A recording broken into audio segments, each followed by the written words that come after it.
ધોરાજી ખાતે ધોરાજી પોલીસ સ્ટેશનમાં આજરોજ શાંતિ સમિતિની બેઠકનું આયોજન, જેમાં ધોરાજી, ઉપલેટા, પાટણવાવ તાલુકાના સંયુક્ત ઉપક્રમે એએસપી સિમરન ભારદ્વાજ મેડમના અધ્યક્ષ સ્થાને ગણેશ ઉત્સવ અને ઈદના તહેવારોને અનુલક્ષીને શાંતિ સમિતિ બેઠકનું આયોજન કરવામાં આવેલું,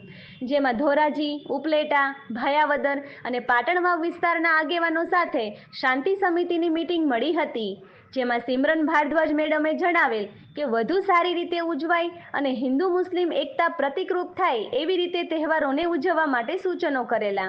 અને કોઈ પણ તહેવારમાં અસામાજિક તત્વો સાથે તહેવારો ઉજવાય છે તેને ડહોળવાનો પ્રયાસ કરે તો આગેવાનો અને સામાજિક કાર્યકરોને સાવચેત કરવામાં આવેલ અને વધુમાં જણાવે કે આવા અસામાજિક તત્વોની જાણ થાય તો આગેવાનો અને કાર્યકરોએ પોલીસના સંકલનમાં રહેવું અને તાત્કાલિક જાણ કરે। આ શાંતિ સમિતિની બેઠકમાં ઉપલેટા, ધોરાજી, પાટણવાવ અને ભાયાવદરના આગેવાનો તેમજ વેપારીઓ બહોળી સંખ્યામાં ઉપસ્થિત રહ્યા હતા।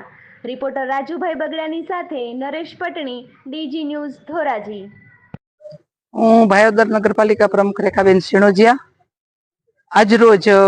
ધોરાજી સિટી પોલીસમાં શાંતિ સમિતિની બેઠક અર્થે અમે બધાએ ઉપસ્થિત રહ્યા છીએ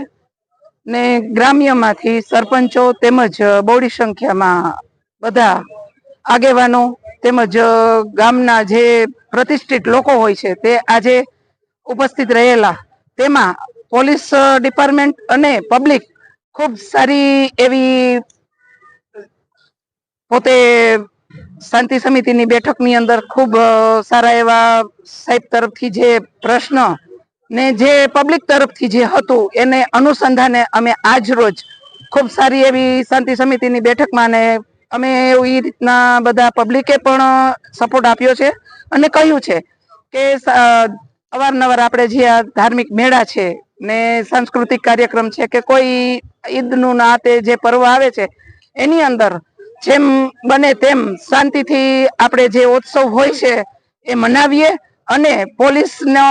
સાથે ખભેથી ખભો મિલાવીને આપણે પણ એમને સાથ સહકાર આપીએ ને કે અશાંતિનો ભંગ ન થાય એવું આપણે વાતાવરણ ઊભું કરીએ અને પબ્લિકને પણ એવો સારો એવો મેસેજ પહોંચાડીએ કે ભાઈ જેટલી શાંતિ રહે એટલું સલામતી છે અને અવારનવાર આપણે જે બનાવો બનતા હોય છે પણ એની અંદર આપણે જ ખુદ જો આગેવાનો ઉઠીને સારી એવી સલામતી પબ્લિકને આપીએ પોલીસ તરફથી ને આપને એવા સારા રિસ્પોન્સ મળે એવી આશા સાથે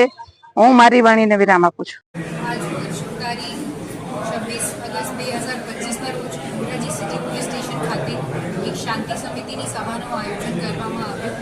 જેમાં ધોરાજી સિટી, ધોરાજી તાલુકા, ઉપલેટા, ભાયાવદર અને પાટણવાવના સામાજિક આગેવાનો અને પોલિટિકલ રિપ્રેઝેન્ટેટિવ્સ હાજર હતા, જેમાં આગામી ગણેશ ઉત્સવ અને ઈદ એ મિલાદના તહેવાર માટે સૂચનાઓ આપવામાં આવી અને દર સમાજના આગેવાનોને સાથે કોરસ્પોન્ડન્સ કરવામાં આવી, જેથી આવનાર તહેવાર શાંતિ અને અમરથી બીતે।